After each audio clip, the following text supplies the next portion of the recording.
The third generation Audi TT looks little changed from its predecessors. Don't be deceived. It's a very different thing to drive, to own and to live with, which is important. The TT is fundamental to many people's perception of what this brand really stands for. It has to be right. It has to be Vorsprung der Technik.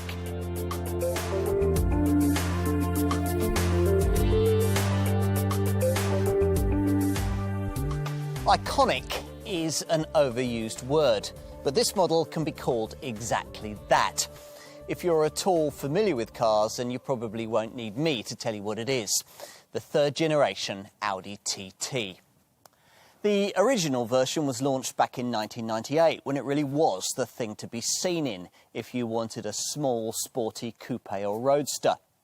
Style personified, it broke the mould and defined its brand. A concept car you could actually buy.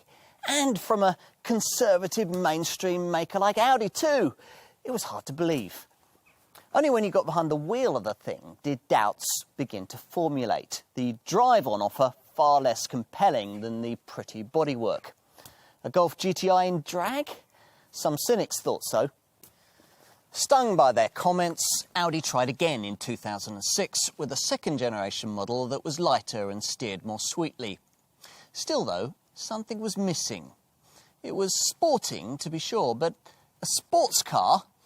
People like me still hesitated to call it that. Audi, though, says we're to hesitate no longer, in late 2014 bringing us this, the car that perhaps the TT should always have been. More than merely a glorified design study, instead a properly engineered driver's machine. With respectfully updated design and boundary-stretching technology, it references its predecessors but dispenses with their conservative approach to driving dynamics. It's lighter, leaner, faster and sharper through the bends. Plus, there's even more responsive quattro technology. In short, we're promised a car in which, for once, the looks don't lie. Let's put it to the test.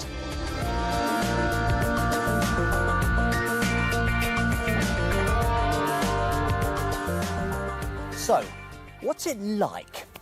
You might perhaps be forgiven for approaching this car thinking new TT, same old Audi. If so, there are some surprises in store. First signs that there's something different on offer here come the moment you take your seat behind the flat-bottomed wheel in the minimalist cockpit and press the de rigueur start-stop button.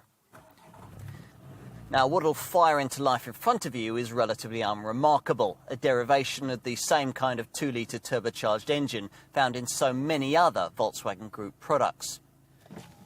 What's more unusual, though, is what springs into life on the dash at the same time, the Audi Virtual Cockpit, a 12.3-inch LCD driver display that replaces all the conventional dials.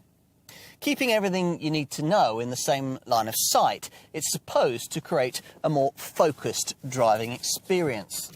Can the car itself follow suit? Let's find out.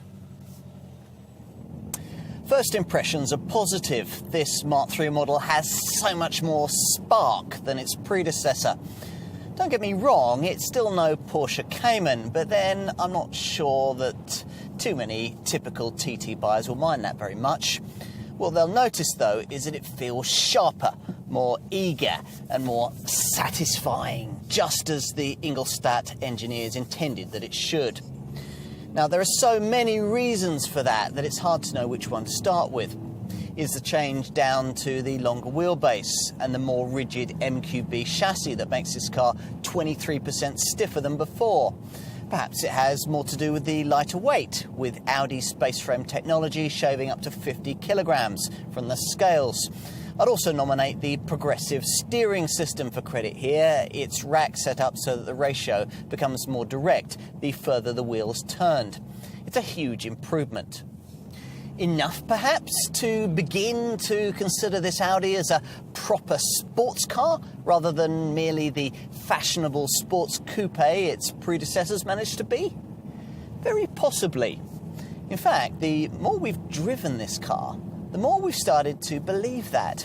Take the way this TT corners.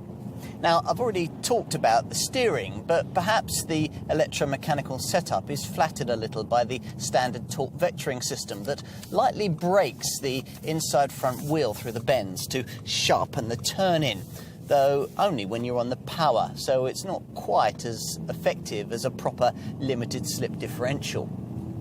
If you've a Quattro version, torque vectoring works on the rear wheels too, as part of a much improved four-wheel drive system using a more sophisticated clutch that's quicker able to determine the proportion of torque needed at either the front or the rear. So equipped, you can simply turn into a corner, enjoy the driver-orientated 60-40 rearward bias, and keep your foot down as various computers distribute torque around the chassis as needed. Brilliant. How sophisticated that process is depends quite a lot on your choice of settings in the standard Drive Select dynamic driving system. Via comfort, efficiency, or dynamic modes, this alters throttle response, steering weighting, and the air conditioning load. Gear change timings too, if you've got an S-Tronic automatic version. And on petrol models, there's a sound actuator that gives you a racier exhaust note in a dynamic mode that can now also influence the four-wheel drive system if you've a Quattro variant, sending more torque rearwards through the turns. Go for a TT with the MMI navigation system, I think you just have to have with this car. With map functionality, the integrated virtual cockpit dash display is brilliant. And there's also a fifth individual setting that allows you to tailor the setup yourself, much as a race driver would tune his race car to his own personal preferences. But if you can't be bothered with all that sort of thing, there's also a set and forget compromise auto setting. The other thing Drive Select can influence is ride and suspension, but on mainstream models it'll only be able to do that if you paid extra for the clever Audi magnetic ride damper control system. It's well worth having, a completion of the whole Drive Select concept in the way that it allows you to perfectly set your TT up for the road you're on and the mood you're in. It's also a crucial option to consider for those customers looking at S-Line trimmed models, for these versions ride more firmly thanks to their larger 19-inch wheels and lowered suspension. At S-Line level, there's also the chance to stiffen things still further with the no-cost option of even stiffer S-Line springs. I'd steer clear of that if I were you and get your Sport or S-Line trimmed TT model with magnetic ride instead. You'll find the extra cost to be money well spent. The optional magnetic ride setup comes as standard on the TT variant that was fastest of all at launch, the 310 PS TTS model, as does Quattro four-wheel drive to get the 2-litre TFSI turbo engine's power to the tarmac. This makes the mechanical package on offer well nigh identical to that of Volkswagen's Golf R.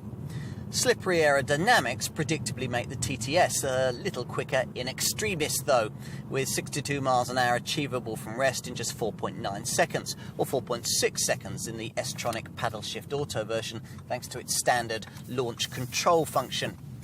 That's fast enough to make you wonder just why anyone would need to stretch to the even faster TT RS model Audi has also developed on this platform. The same engine, in a slightly less manic state of tune, is used in the variant that'll account for the majority of TT sales here, the 230 PS 2-litre TFSI variant. Here, uniquely in this class, Quattro four-wheel drive is an option, and one that makes quite a difference to your acceleration times, even in the dry. Tick the box for it, and the rest of 62 mile an hour time improves from around 6 seconds dead to just 5.3 seconds. That's nearly half a second quicker than BMW's much more powerful rival Z4 S-Drive 28i. There's no Z4 though that competes with the TT variant I'm trying here, the 2-litre TDI Ultra diesel model. The Ultra bit designates this version's greater emphasis on efficiency, which is the main reason why you can't have it with the added extra weight of the Quattro four-wheel drive system. or indeed the S-tronic automatic gearbox. Still, there's nothing especially green-minded about the performance on offer. Under the bonnet beats the same 184 PS 2-litre TDI unit you'd find in a Golf GTD, but freed from that car's significant extra weight, this model is usefully more rapid. If you're quick with the Art Deco split gear lever through the rapid ratios of the slick-shifting 6-speed manual transmission that all TTs get as standard, 62 miles an hour from rest is possible in 7.1 seconds en route to 150 miles an hour. Again, that's fast enough to enable this car to compete with a more powerful direct rival, in this case Mercedes SLK 250 CDI. I call the Mercedes and the BMW direct rivals to this TT Coupe because that's how Audi and some buyers see it. In reality, of course, since those two contenders only come with metal folding roof systems, it's probably more accurate to see them as competitors to the soft-top roadster version of this car. Whatever TT variant you're looking at, though, you'll find that in terms of driving satisfaction, Audi has elevated this model onto a different level from that you could experience in a weightier SLK or Z4. The experience is more akin to something like a Volkswagen Scirocco R, but that won't feel as advanced or as exclusive.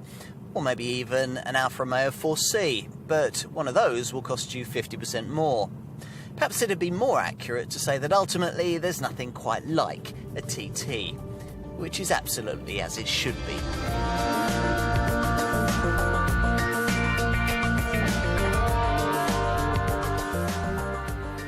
Looks can lie.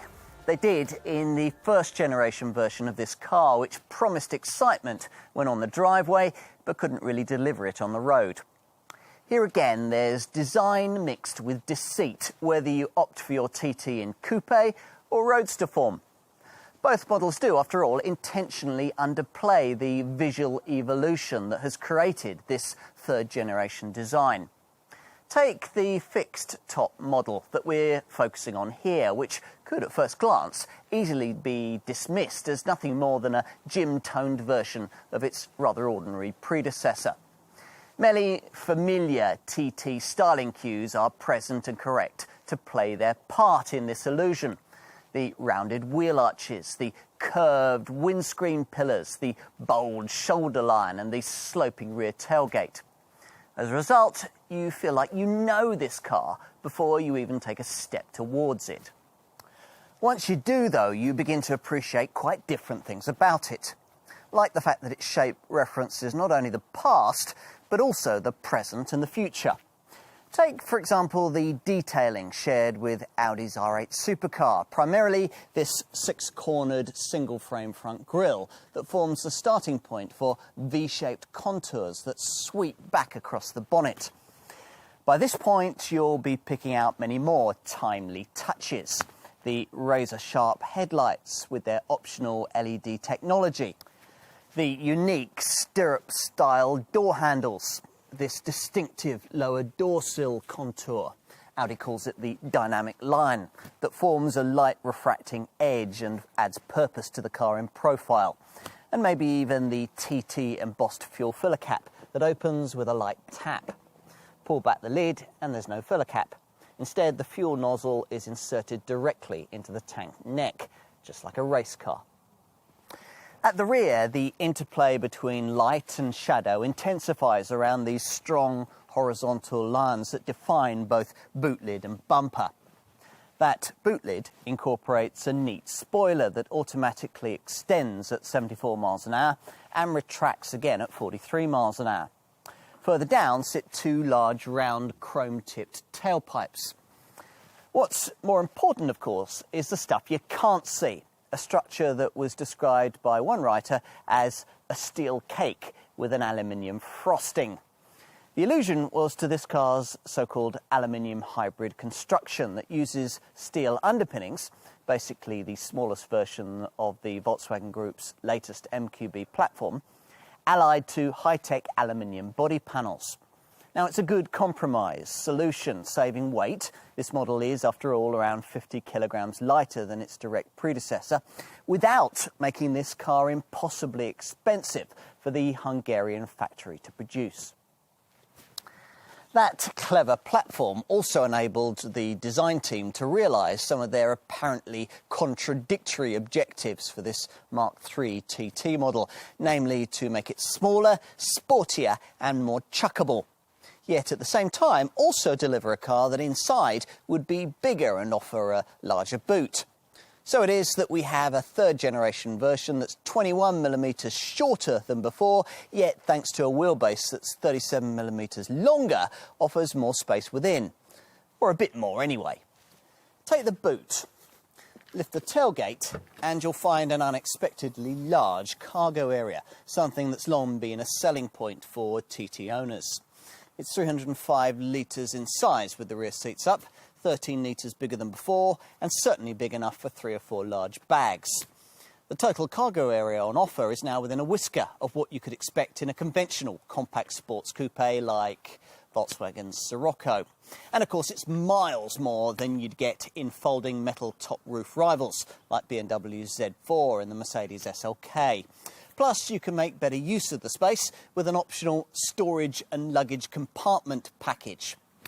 If you do need more room, then flattening this 50-50 split folding rear backrest frees up a lot more of it. You've got 712 litres to be exact.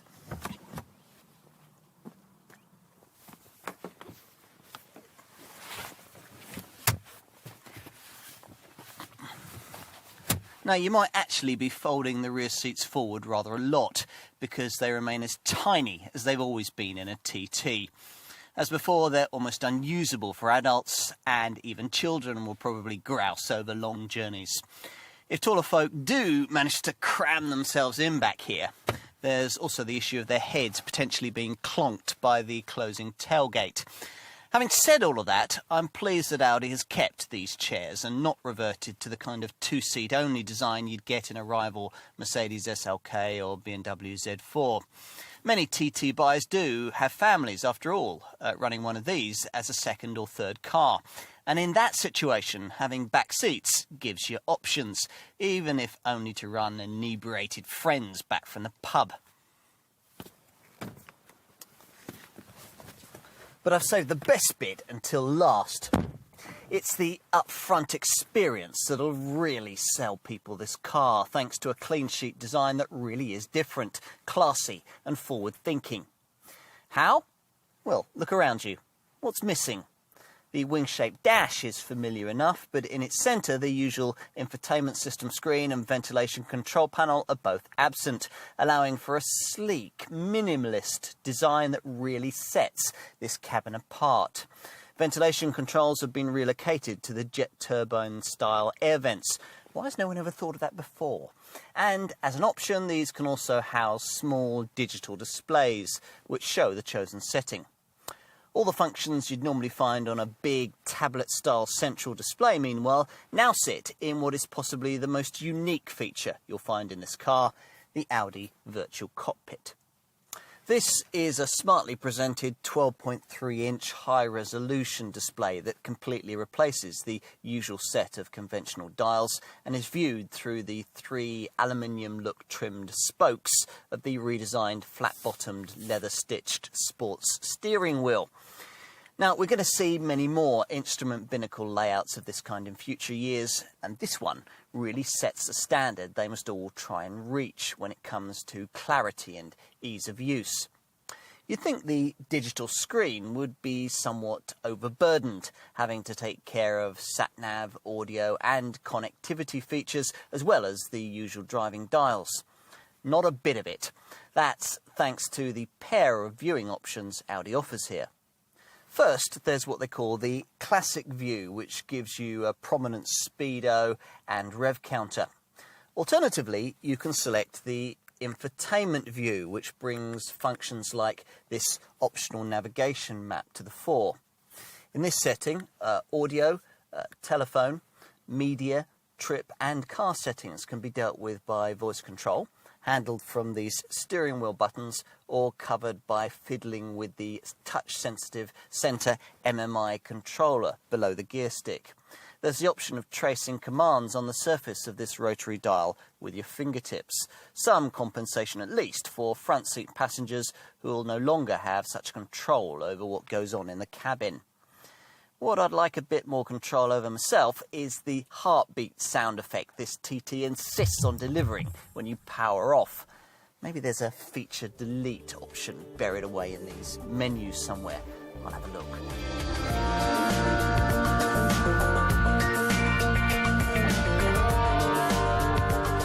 Expect to pay somewhere from around £30,000 to just over £40,000 for mainstream versions of this TT.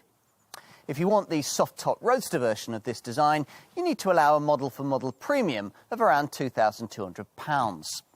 Here, though, we're concentrating on this pretty coupe variant, and in buying it, most will be browsing at the bottom end of the lineup, where Audi has decided to price both the 2-litre TFSI petrol version and this 2-litre TDI Ultra diesel model almost identically.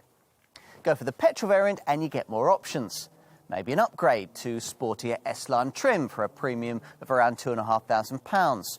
Or possibly you might want to find another £1,400 or so for either the S-Tronic Auto Paddle Shift gearbox or the desirable Quattro four-wheel drive system. The Quattro setup comes as standard with the even more performance-minded 310 PS TTS model, which requires that top £40,000 budget, but, as you'd hope, does come with a significantly higher spec. In terms of the value proposition all of that represents, well, as usual, your perception of that will come down to your point of comparison. Audi talks of the huge price saving, typically around £8,000, that buying a mainstream TT would give you over the purchase of an equivalently powerful BMW Z4 or Mercedes SLK rival. But then these two models come only with expensive metal folding roof arrangements. A much simpler fixed-top TT Coupe really should be much cheaper than something like that. So, what would be a better point of comparison? Porsche's Cayman? Well, one of those would be tempting, but you'd get less practicality for an asking price, which could easily see you paying 30 to 40% more than Audi is asking for this car. Perhaps a better point of comparison would be with a mainstream-branded quality compact coupe of similar performance. But what? You could talk about the kind of Volkswagen Sirocco that offers a bit more practicality and shares its engine wear with this car. Or maybe even something like a Megane Renault Sport 275. In either case, you'd probably be looking at a £4,000 to £5,000 saving over this car. But you'll lose much of that saving with the lower residuals you'll get when the time comes to sell. These reflecting the undeniable fact that the overall TT ownership experience is so much more special. If, having considered all of that, you conclude that it is a TT that you really want, then you're going to need to know just how generous Audi has been with the standard spec. The answer is that most of what you want is included at the base sport level that I'm trying here.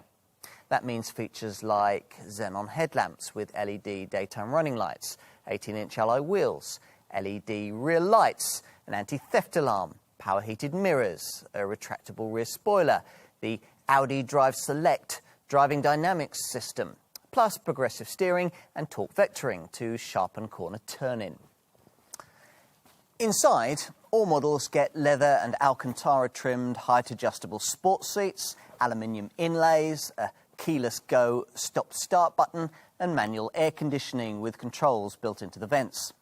There's also a 3-spoke leather-trimmed sports steering wheel with multi-function switches that provide one of the ways you can control the lovely Audi Virtual Cockpit LCD instrument binnacle display.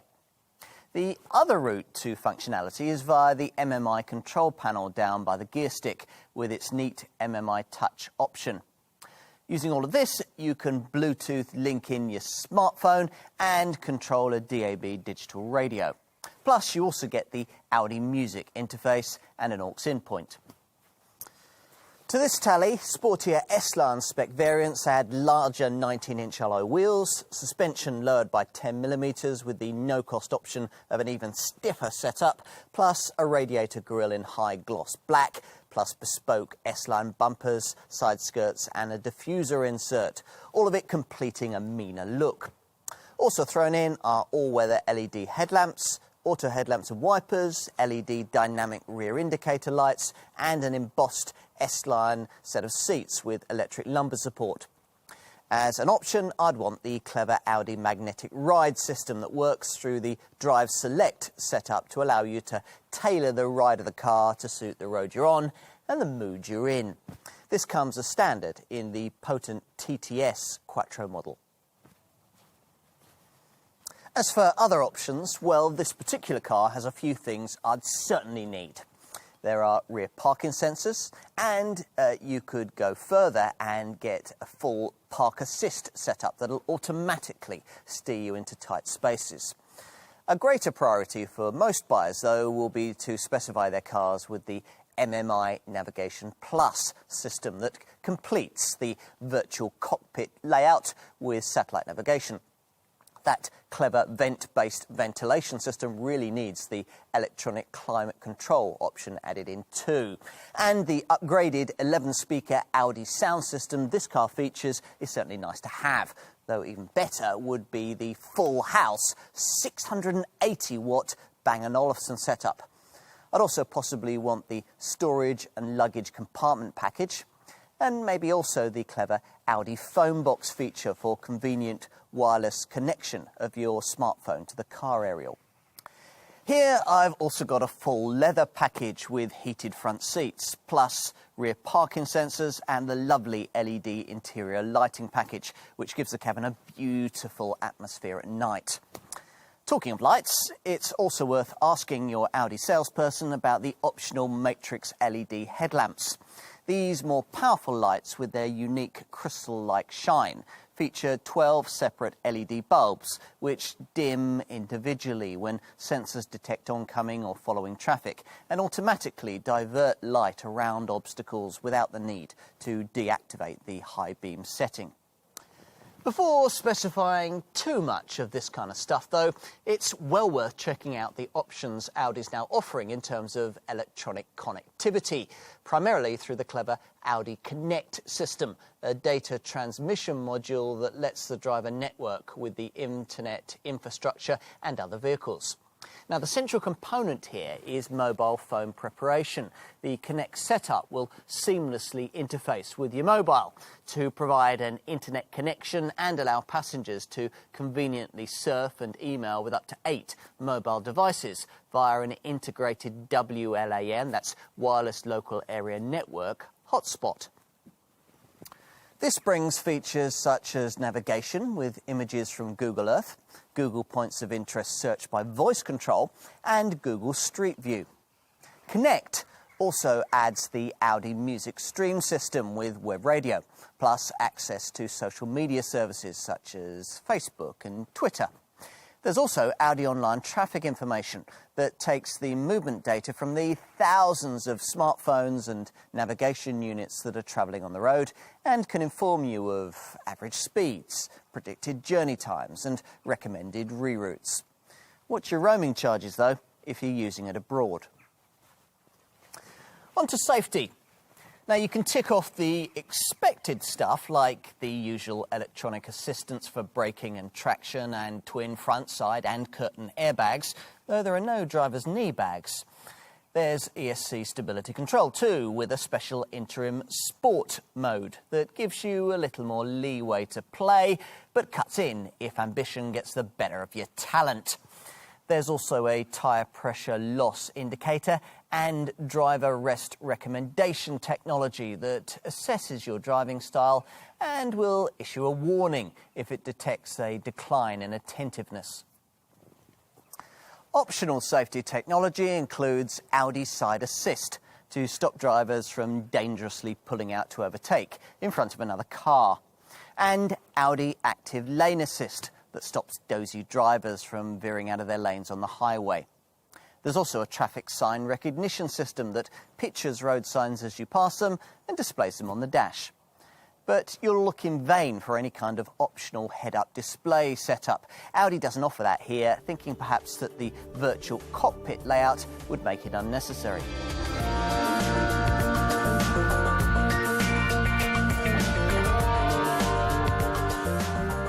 Efficiency is a fundamental part of the DNA of this car and a key reason for the aluminium hybrid construction that has lightened it by around 50 kilograms in comparison to its predecessor. All this explains why this third generation TT is a good deal more cost effective to run, recording CO2 returns from its Euro 6 engine range that across the board are around 11% better than before. All this despite packing more power than previously. The gains were important for Audi to achieve. The old second generation TT wasn't really appreciably cheaper to run than supposed rivals like BMW Z4 and the Mercedes SLK, which wasn't really a very impressive showing given that both of those cars have to lug around weighty metal folding roof mechanisms. This time round, there's the clear blue sky there should be between this car and those two competitors. Take the 2-litre TDI Ultra diesel variant I'm trying here, which returns 67.3 miles to the gallon on the combined cycle and puts out 110 grams per kilometre of CO2.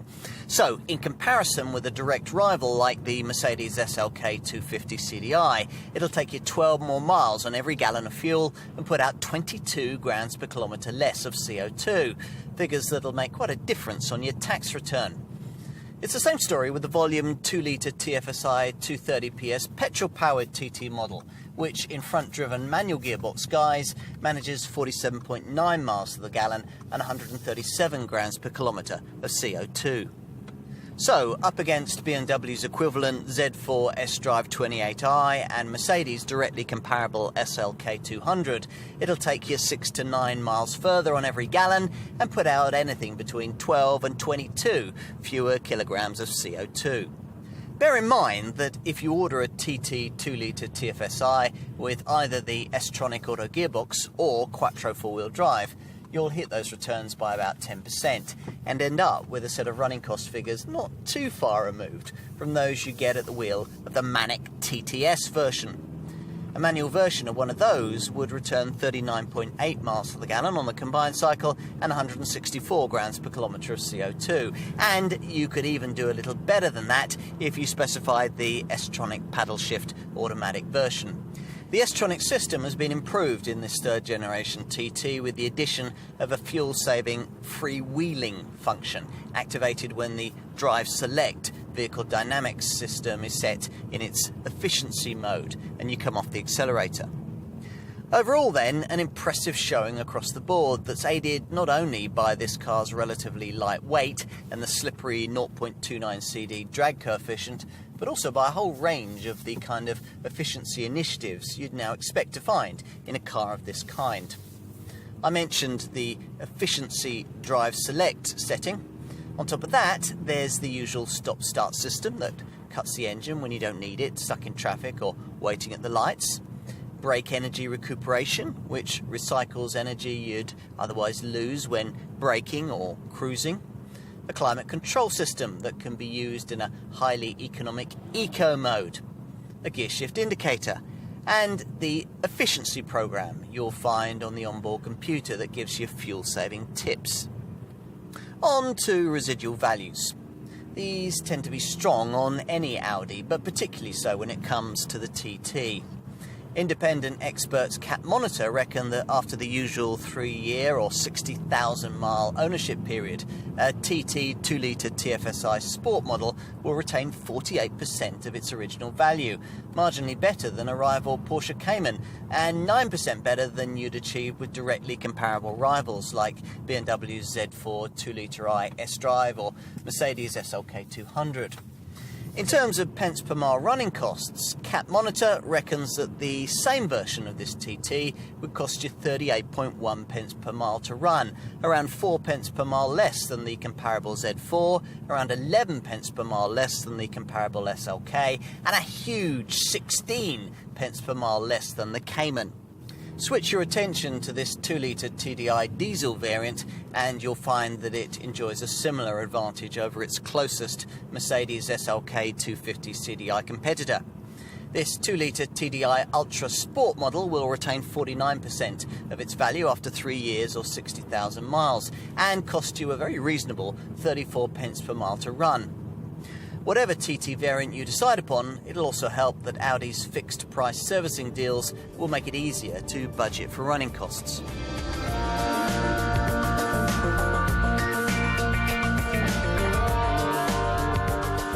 You sense that Audi has shifted its point of reference with this car. Earlier versions were a bit better to drive than supposed rivals like the Mercedes SLK and the BMW Z4. But from the point of view of a committed enthusiast, that really wasn't saying very much. And if you weren't a piston head, the flashy folding roof technology of these two German competitors could make a TT seem a little ordinary. To survive, it needed to be sharper. It needed to be higher tech. It needed to be the machine we have here. True, a Porsche Cayman is ultimately still more of a driver's car, but then you could easily pay nearly twice as much for one of those and then find it too impractical to use every day.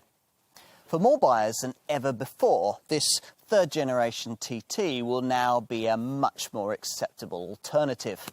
More importantly for Audi, it's now a fundamentally better buy than its more direct Mercedes and BMW rivals. Is that because it's faster, better equipped, more affordable, cleaner and more frugal? Not really. All those things are nice, but for me what matters is this TT's newfound status as the kind of proper sports car its competitors never can be.